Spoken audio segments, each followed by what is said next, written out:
Nuestros caminos se apartaron sin odio y sin rencor. ¿Cómo llamarte amigo si me te llame amor? Qué dolor siento yo al no tener tu calor. Mi vida es sangre, salirte se le fue el color. Te fuiste sin razones y no te importó lo que sintió mi corazón. Tu decisión fue dejarme a un lado sin explicaciones de lo que había pasado. Lo que pasamos juntos te dio igual.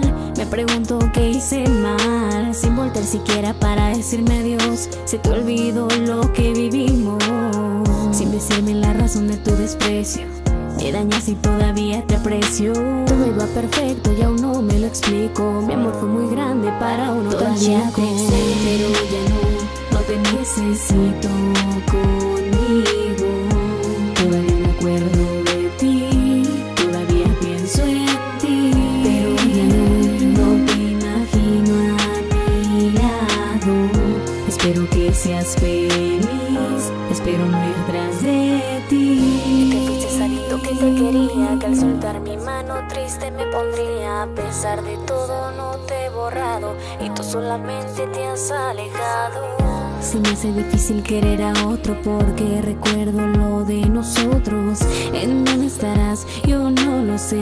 Dije que superaría y no lo logré. Recuerdo el primer beso que nos dimos y todo lo que prometimos.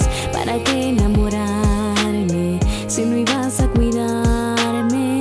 Aunque el último te portabas distante, tenía la esperanza de que fueras como antes. Aunque no sea junto a mí, espero que seas feliz.